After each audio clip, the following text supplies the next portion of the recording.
തീവ്രവാദ ഗ്രൂപ്പുകളോടുള്ള സമീപനമൊക്കെ നമ്മൾ ഈ തെരഞ്ഞെടുപ്പിൽ കണ്ടതാണ്. അത് സ്ഥിരീകരിക്കുന്ന ഒരു വിവരം ഇപ്പോൾ പുറത്തു വന്നിരിക്കുകയാണ്. ഷാഫി പറമ്പിൽ MP-യുടെ വീട് സ്ഥിതി ചെയ്യുന്ന പാലക്കാട് ഓങ്ങല്ലൂർ പഞ്ചായത്തിലെ 13 വാർഡിൽ SDPI സ്ഥാനാർത്ഥിക്കാണ് ജയം.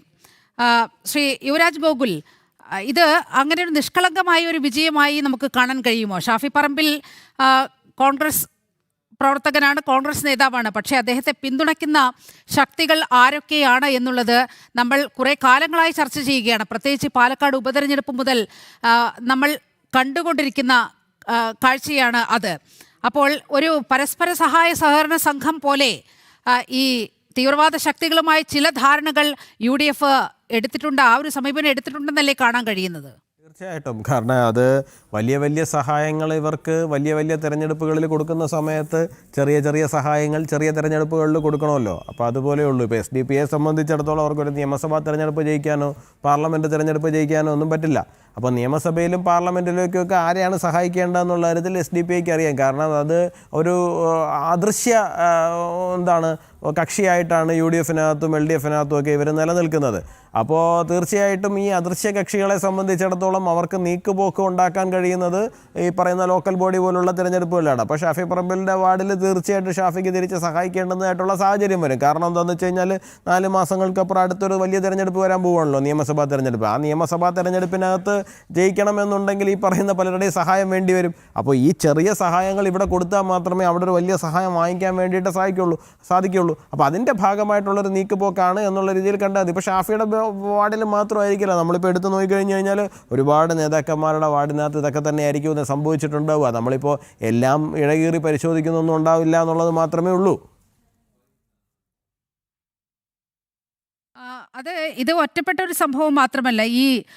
ആ സമയത്തൊക്കെ ഒരുപാട് കാര്യങ്ങൾ പുറത്തു വന്നതാണ്. ഈ SDPIയുടെ സ്ഥാനാർത്ഥിയെ പരസ്യമായി UDF പിന്തുണയ്ക്കുന്ന ഒരു സാഹചര്യം ഉണ്ടായി. UDFന്റെ സ്ഥാനാർത്ഥിയെ നിർത്താതെ SDPI സ്ഥാനാർത്ഥിയെ പരസ്യമായി പിന്തുണയ്ക്കുന്ന ഒട്ടേറെ വാർഡുകളിൽ സംസ്ഥാനത്ത് കാണാൻ കഴിയും. അതുപോലെ തന്നെയാണ് വെൽഫെയർ പാർട്ടിയുടെ കാര്യം എടുത്താലും. ഈ PDPയുമായിട്ട് LDF വിജയിച്ച പല സീറ്റുകളിലും LDFന് സ്ഥാനാർത്ഥിയില്ല, പകരം PDPയുടെ സ്ഥാനാർത്ഥിയെ പിന്തുണയ്ക്കുകയാണ് LDF സ്ഥാനാർത്ഥി എന്ന നിലയിൽ. അത് വളരെ കൃത്യമായി ആ ഒരു പ്രീണനം അത് നമ്മൾ കണ്ടുവന്നതാണ്. വെൽഫെയർ പാർട്ടി ഈ തെരഞ്ഞെടുപ്പിൽ അവരുടെ ഒരു ലേഖനം പോലെ കണ്ടതാണ് 75 സീറ്റുകളിൽ വെൽഫെയർ പാർട്ടി വിജയിച്ചു എന്നുള്ളത്.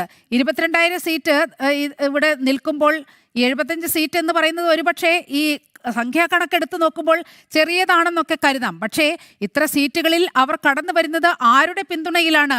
ഈ മുഖ്യധാര രാഷ്ട്രീയത്തോട് ചേർന്ന് നിന്നുകൊണ്ടാണ് ഈ ഇരുട്ടിൻ്റെ ശക്തികൾ, മത തീവ്രവാദ ശക്തികൾ ഇവിടെ കരുത്താർജിക്കുന്നത് എന്ന അപകടകരമായൊരു സ്ഥിതിവിശേഷം കൂടി കണ്ടുപോകേണ്ടതല്ലേ? തീർച്ചയായിട്ടും അത് തന്നെയാണ് ഞാൻ പറഞ്ഞത്. കാരണം ഇവരെ സംബന്ധിച്ചിടത്തോളം ഇവർക്കൊരിക്കലും ഒരു നിയമസഭാ തെരഞ്ഞെടുപ്പിലോ പാർലമെൻറ്റ് തെരഞ്ഞെടുപ്പിലോ ഇവരത്ര വലിയൊരു ശക്തിയൊന്നുമല്ല.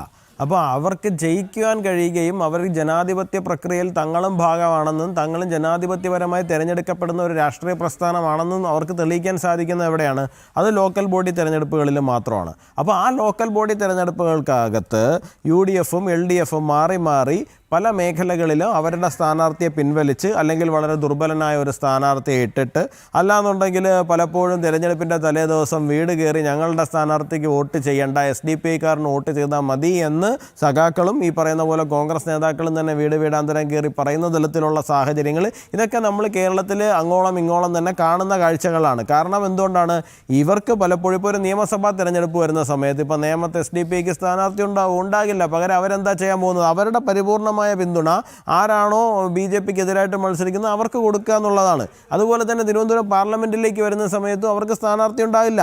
കാരണം അവർ ആ സമയത്തും അവരെടുക്കുന്ന നയം എന്ന് പറയുന്നത് കോൺഗ്രസിന് പരിപൂർണമായിട്ട് വോട്ട് കൊടുക്കുക എന്നുള്ളതാണ്. അപ്പോൾ ഈ ഒരു പ്രക്രിയ എല്ലാ കാലത്തും ഉണ്ട്. അതാണ് ഞാൻ പറഞ്ഞത്, ചെറിയ ചെറിയ തെരഞ്ഞെടുപ്പുകളിൽ ഈ പറയുന്ന കുഞ്ഞനിയന്മാരെ നമ്മുടെ കോൺഗ്രസ് LDFും കൂടി പരിപോഷിപ്പിക്കുകയും തിരിച്ച് അവർ വലിയ തെരഞ്ഞെടുപ്പ് വരുന്ന സമയത്ത് മറിച്ച് ഈ വലിയ ഇക്കമാരെ സഹായിക്കുകയും ചെയ്യുന്ന ഒരു രാഷ്ട്രീയമാണ് കേരളത്തിൽ കുറച്ച് കാലങ്ങളായിട്ട് കണ്ടുകൊണ്ടുവരുന്നത്. ഈ തദ്ദേശ